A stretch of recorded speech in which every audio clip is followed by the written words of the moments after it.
Good afternoon viewers, চলে এসেছি আমার শখের ছাদ বাগানে। আশা করি সকলে ভালো আছেন, আমিও ভালো আছি। আজকে আমি আবারও একটি নতুন ভিডিও নিয়ে আপনাদের সামনে হাজির হয়ে গেছি। সেটি হচ্ছে ওলকপি গাছের চারা বপন পদ্ধতি। শীতকালীন সবজিগুলির মধ্যে ফুলকপি বাঁধাকপির মতো ওলকপি অতটা জনপ্রিয়তা অর্জন করতে না পারলেও ওলকপি আমরা সকলেই খাই। সেই ওলকপি যদি বাড়ির ছাদে টবে চাষ করা হয় তাহলে কেমন হয় বলুন তো বন্ধুরা। সেই ওলকপি আজকে আমি ছাদ বাগানে টবে কিভাবে চারা বপন করবেন সেটাই আমি আপনাদের সাথে আজকের ভিডিওতে শেয়ার করব। আসুন তাহলে দেখা যাক।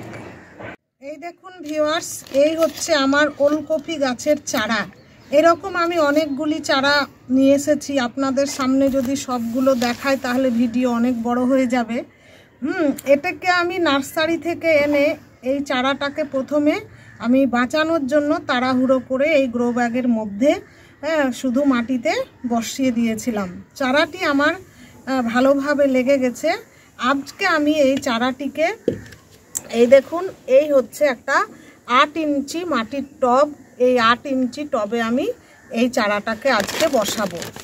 তাহলে এই চারা টবে বসানোর আগে টবের মধ্যেই দেখুন ফুটো থাকে, সেই ফুটোটাকে এই খোলাম কুচি দিয়ে প্রথমে বন্ধ করে দিতে হবে।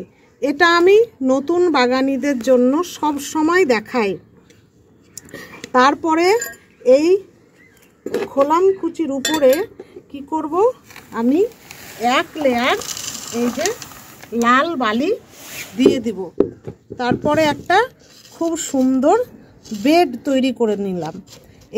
এর ফলে কি হবে, মাটির তলায় জল জমবে না, ফলে গাছের ফাঙ্গাস লাগার ভয়টা থাকবে না। এবার যেটা করতে হবে সেটি হচ্ছে এই ওলকপি চাষের জন্য কি ধরনের মাটির প্রয়োজন। এই দেখুন ভিউয়ার্স, এই হচ্ছে ওলকপির মাটি। ওলকপি সবসময় ঝুরঝুরে মাটি পছন্দ করে। আমি মাটি বললাম ঠিকই, কিন্তু এটা মাটি নয়, এটা হচ্ছে কাঠের গুঁড়ো। তার সঙ্গে আমি 10% বালি দিয়েছি এবং সম পরিমাণ আমি গোবর সার দিয়েছি। আপনাদের কাছে যেটা থাকবে, পাতা পচা সার, ভার্মি কম্পোস্ট যেটা থাকবে সেটাই আপনারা ইউজ করতে পারবেন। আর ওলকপি গাছ কি করে, জল পছন্দ করে, তাই এই কাঠের গুঁড়োতে লাগাচ্ছি, কারণ এই কাঠের গুঁড়ো জল ধারণ ক্ষমতাটা অনেক বেশি। তার সঙ্গে আমি কিছু জৈব সার মিশাবো।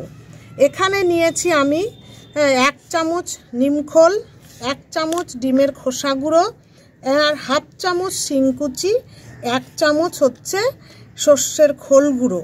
তার সঙ্গে একটা গুরুত্বপূর্ণ জিনিস নিয়েছি, সেটা হচ্ছে বোরন। এবার এই সমস্ত উপকরণগুলোকে আমি এই মাটির সঙ্গে বা কাঠের গুঁড়োর সঙ্গে মিক্স করে নিব। তারপরে আমি চারাটা বপন করব। এই দেখুন ভিউয়ার্স, আমার মাটি রেডি হয়ে গেছে, মানে কাঠের গুঁড়ো সমস্ত উপকরণ দিয়ে আমি এটাকে রেডি করে নিয়েছি। এবার এই টবের মধ্যে আমি এই গুঁড়োগুলো দিয়ে দিব, এই মিডিয়াটা দিয়ে দিব। আপনাদের এই চারা লাগাতে লাগাতে একটা কথা বলি, যে ওলকপি হচ্ছে মানে এর বৈশিষ্ট্য, ওলকপি ওর কাণ্ডের মধ্যেই সমস্ত খাবার সঞ্চয় করে রাখে এবং সেই কাণ্ডটাই যখন শক্ত বড় মোটা হয় তখন আমরা সেই কাণ্ডটাই খাই। এই দেখুন, এবার এই চারাটাকে আমি এখান থেকে ভালো করে মধ্যে থেকে আমি চারাটাকে তুলে নিচ্ছি। এই দেখুন, চারাটাকে তুলে নিলাম। এবার ওলকপি লাগানোর, চারা বসানোর কিন্তু একটা বিশেষ পদ্ধতি আছে। সেই পদ্ধতিটা যদি আমরা ফলো না করি তাহলে কিন্তু ওলকপি ধরাতে পারবো না। সেই পদ্ধতিটা কি আমি আপনাদেরকে বলছি। হ্যাঁ, আপনারা দেখুন, এই দেখুন ওলকপির এই যে কাণ্ডটা দেখছেন, এই কাণ্ডটাতেই কিন্তু ওলকপি ধরবে। এই কাণ্ডটাকে যদি মাটির নিচে পুঁতে দেন তাহলে কিন্তু ওলকপি হবে না। এই কাণ্ডটা সব সময় মাটির উপরে রাখতে হবে। এটাই হলো ওলকপির চারা বসানোর কিন্তু বিশেষ পদ্ধতি। অনেকে বলে থাকেন ওলকপি গাছ লাগালাম, গাছ এত সুন্দর হলো কিন্তু আমার ওলকপি ধরলো না। এবার যদি এই কাণ্ডটা মাটির নিচে চলে যায় তাহলে কিন্তু ওলকপি হবে না। তাই কাণ্ডটাকে সব সময় এইরকম মাটির উপরে রাখতে হবে। এই দেখুন আমার ওলকপির চারাটা বসানো হয়ে গেছে। এবার আমি জল দিয়ে দেব।